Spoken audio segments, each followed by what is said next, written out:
Frank Morrison discovered two bobcats nearly frozen to death, curled against an old shed. One of them was pregnant. The male had positioned himself protectively over his pregnant mate, both barely clinging to life. The female lifted her head just enough to look at him, a weak, pleading tilt that said more than words. If no one helped them now, it would be too late. As the storm worsened, the old man had to make a choice, not just to save two predators, but an entire family. He had minutes, maybe less. What happened next would test the line between caution and compassion and turn a quiet living room into a front row seat to the wild's most fragile miracle. Before we start, hit the like button and make sure to subscribe if you haven't, and hit that notification bell so that you won't miss any new stories. The February blizzard came without mercy that year, sweeping down from the Canadian border into northern Montana with winds that could knock a grown man sideways. Frank Morrison had seen plenty of storms in his 73 years, but this one had teeth. He stood at his kitchen window, watching the snow pile against the barn, and knew he'd have to check on the horses before it got worse. Just the horses, he muttered to himself, pulling on his insulated coveralls. His wife Margaret would have laughed at him. Talking to himself had become a habit in the 3 years since she'd passed. Quick check, then back to the fire. The wind hit him like a physical thing when he stepped outside, driving ice crystals into every exposed inch of skin. He pulled his scarf higher and trudged toward the barn, his flashlight beam barely cutting through the white chaos. The horses were fine, huddled together in their stalls, munching hay as if the world wasn't trying to blow itself apart outside. But as Frank turned to leave, he heard something that made him stop. It was barely audible over the storm, a sound that didn't belong to wind or creaking timber. He stood still, straining to hear it again. There, a weak, almost plaintive cry from somewhere near the old equipment shed. Frank knew every sound his property made in weather like this, and this wasn't one of them. He fought his way through the drifts, following the sound to a hollow formed where an old tractor attachment created a windbreak against the shed wall. His flashlight beam swept across the snow, then stopped. Two bobcats lay curled together in the meager shelter, their fur crystallized with ice, bodies trembling violently.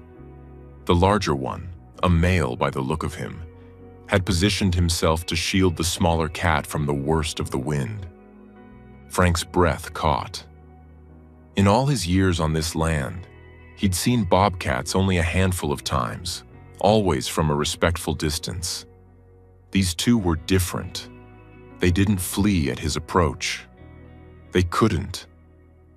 The female lifted her head slightly, golden eyes meeting his with what looked impossibly like a plea for help. That's when Frank noticed her swollen belly, the telltale roundness that even the ice-matted fur couldn't hide. "Oh, Lord," he breathed. "You're carrying babies." The male tried to raise himself defensively as Frank approached, but collapsed back into the snow, his strength spent. Frank knew he had minutes, maybe less, before the cold claimed them permanently. Without overthinking it, overthinking had never been his strong suit anyway. He shrugged off his heavy barn coat and knelt in the snow. "Easy now," he said in the same tone he'd used with spooked horses for decades. "I'm not going to hurt you, but we need to get you somewhere warm." The female made a soft chirping sound, almost like surrender. Frank wrapped her carefully in one side of his coat, surprised at how light she felt despite her condition. The male resisted weakly as Frank gathered him up too, but seemed to understand that this human meant no harm. Or maybe he was just too far gone to fight anymore. The journey back to the house felt endless. Frank's arms ached with the weight of the two cats, and the wind tried to knock him down with every step. By the time he kicked open his back door and stumbled into the mudroom, he was gasping and shaking nearly as badly as his cargo. He didn't stop to catch his breath. These cats needed warmth, but not too quickly. Frank remembered reading somewhere that warming hypothermic animals too fast could send them into shock. He carried them to the living room and set them gently on the braided rug near the wood stove. Not too close, just where the heat would reach them gradually. His hands fumbled for the phone on the side table. Thank God he still had a landline. Margaret had insisted on keeping it for emergencies. He dialed the number for Montana Fish, Wildlife, and Parks that was magnetized to his refrigerator, the one he'd never had cause to use before. "Wildlife emergency," he said when someone answered. "I've got 2 bobcats, nearly frozen. The female's pregnant. I brought them into my house." The voice on the other end, a woman named Dr. Sarah Whitfield, stayed remarkably calm as she walked him through the immediate steps. Warm them slowly. Offer water with a dropper or shallow dish if they could lap. No food yet. Their systems needed to stabilize first. Keep the room quiet and dim. Watch for signs of distress. "Mr. Morrison," she said, "I need to be clear about something. These are wild animals, and they can be dangerous, especially when they're scared or protecting young." "Ma'am," Frank replied, watching as the male bobcat slowly uncurled himself to stay close to his mate. "These cats are barely alive. And even if they weren't, I buried my wife 3 years ago. I've got more life behind me than ahead. If helping these creatures is how I go out, there are worse ways." There was a pause. "We'll get to you as soon as the roads are passable. That might not be until morning. Then I'll sit with them until morning." And that's exactly what he did. Frank pulled his recliner closer to the cats and settled in for the long night.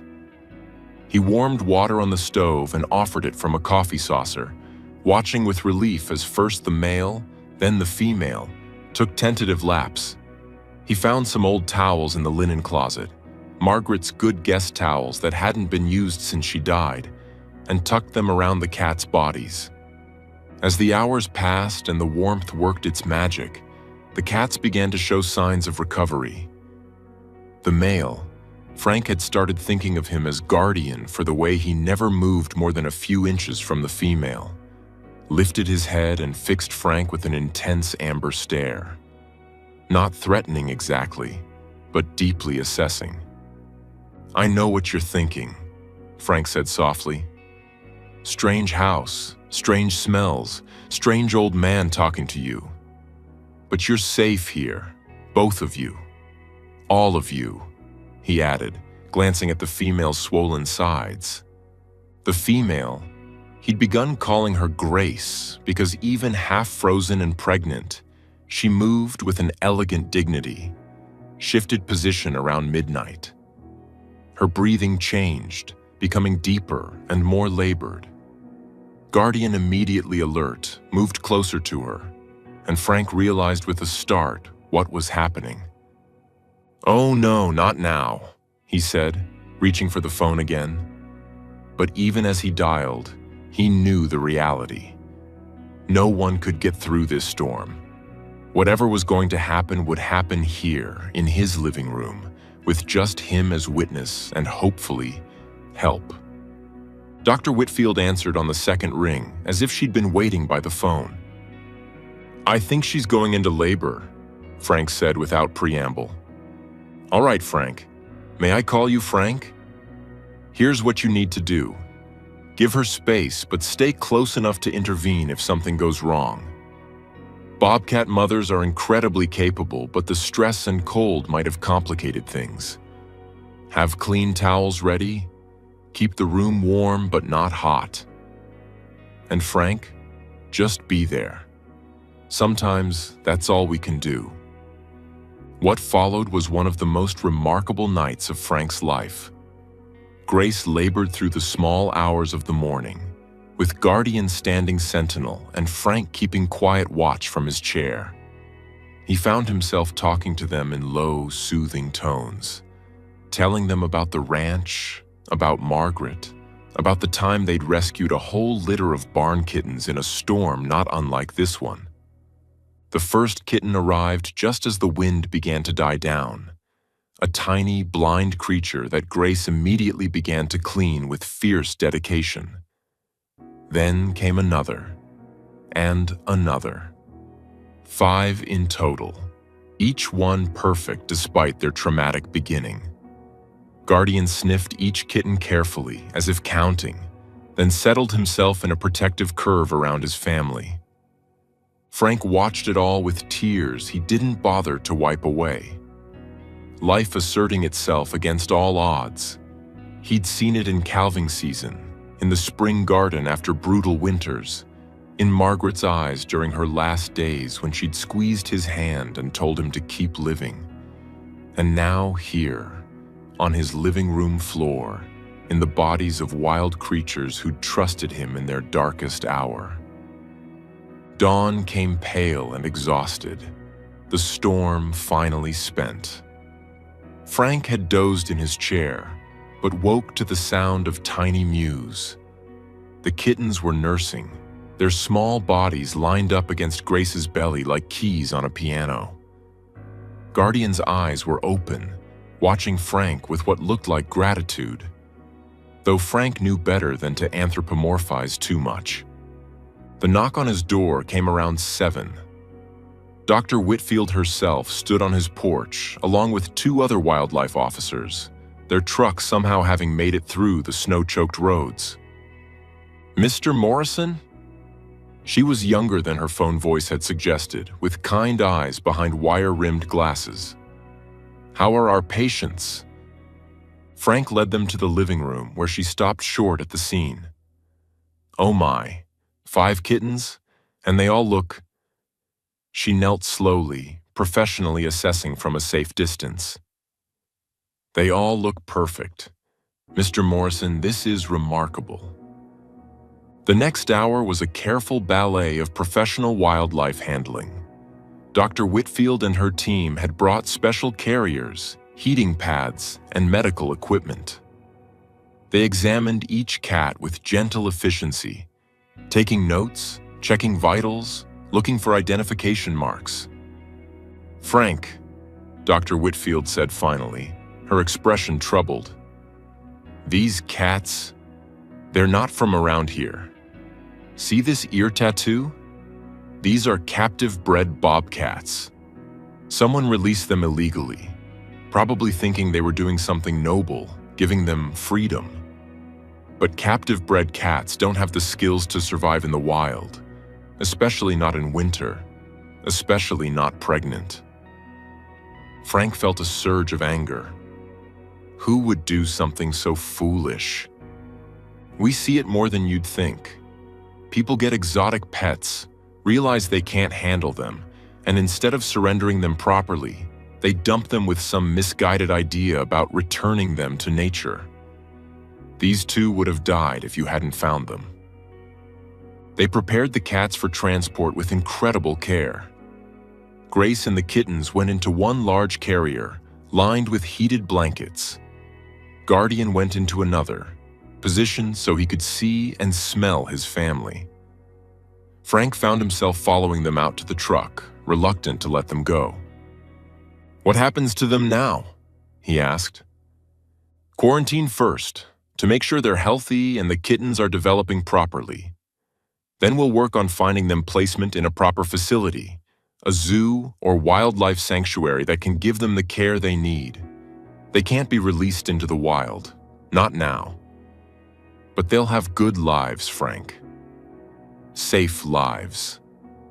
Because of you." Frank nodded, his throat tight. Then he remembered something. "Wait," he said, hurrying back to the house. He returned with an old quilt, one Margaret had made years ago with a pattern of mountains and stars. "For their carrier. So they have something familiar, something that smells like safety. Dr. Whitfield took the quilt with the kind of reverence it deserved.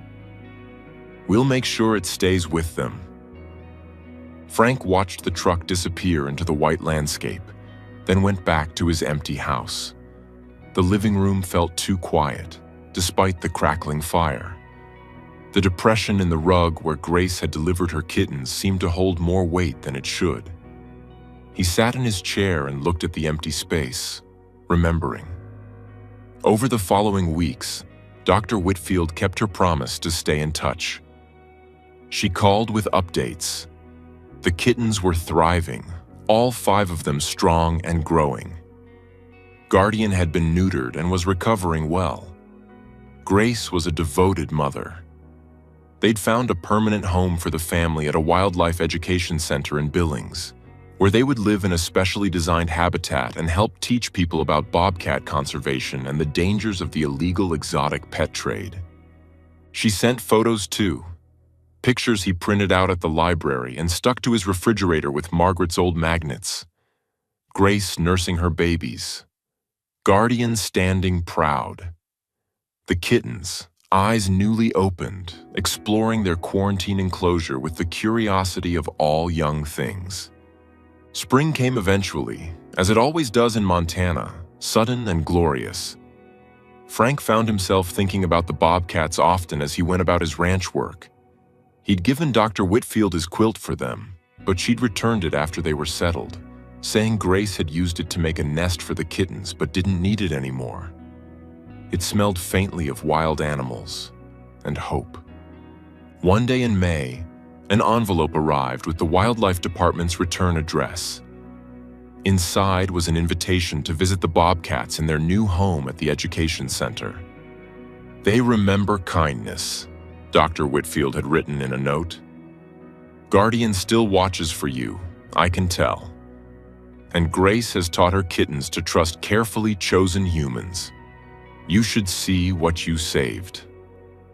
Frank made the drive on a Tuesday when the center was less crowded. Dr. Whitfield met him at the entrance and walked him to the bobcat habitat. A beautiful space with rocks and trees and a heated den, surrounded by viewing windows where school children could learn about these magnificent creatures. Guardian saw him first.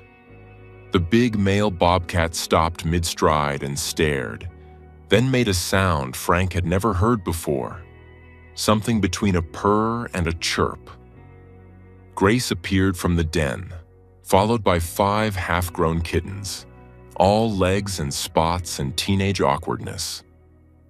"They recognize you," Dr. Whitfield said softly. "I've never seen them react this way to anyone." Frank stood at the glass for a long time, watching the family he'd saved explore their home.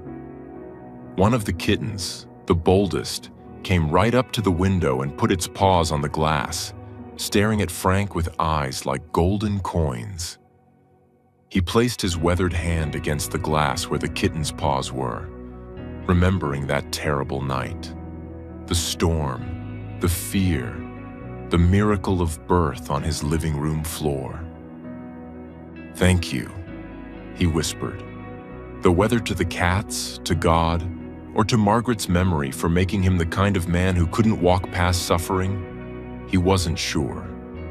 On the drive home, Frank felt something he hadn't experienced since Margaret's death, a sense of purpose fulfilled. He'd been a rancher all his life, had raised cattle and horses, had been a steward of the land in all the traditional ways. But this was different. This was about being in exactly the right place at exactly the right moment, about being the kind of person who could see past the danger to the need, who could offer shelter in the storm. He thought about Guardian's protective devotion, Grace's fierce maternal love, the 5 small lives that existed because one old man had checked his horses on the worst night of the year. He thought about Dr. Whitfield and her team, about the education center, about all the children who would learn about wildlife conservation by watching the bobcat family thrive. That night, Frank sat in his recliner by the fire, the quilt that had once wrapped wild cats now draped over his lap. The house didn't feel so empty anymore. It felt like a place where miracles had happened, where life had won against death, where kindness had made all the difference. He picked up the phone and dialed his daughter in Denver, whom he hadn't called in months. "Jennifer? It's Dad. I want to tell you about something amazing that happened here this winter. You're not going to believe it, but I've got pictures to prove it. It starts with a blizzard and 2 freezing bobcats." As he told the story, Frank realized that saving Grace and Guardian and their 5 kittens hadn't just saved them. In some profound way, he was only beginning to understand they had saved him too.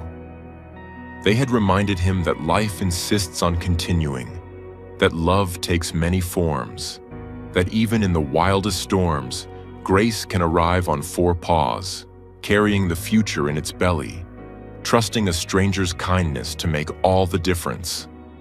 The Bobcats thrived in their new home, became ambassadors for their species, and helped educate thousands of people about wildlife conservation. But for Frank Morrison, they would always be more than that. They would be the creatures who came to him in a blizzard, who trusted him with their most vulnerable moments, who reminded him that as long as there's breath in your body and love in your heart, you have something to offer the world. And sometimes, on cold winter nights, when the wind howled around his ranch house, Frank would look out at the swirling snow and remember. He'd remember Guardian's amber eyes, Grace's quiet dignity, 5 tiny mewing miracles, and the night when being in the right place at the right time with an open heart had been enough to change everything.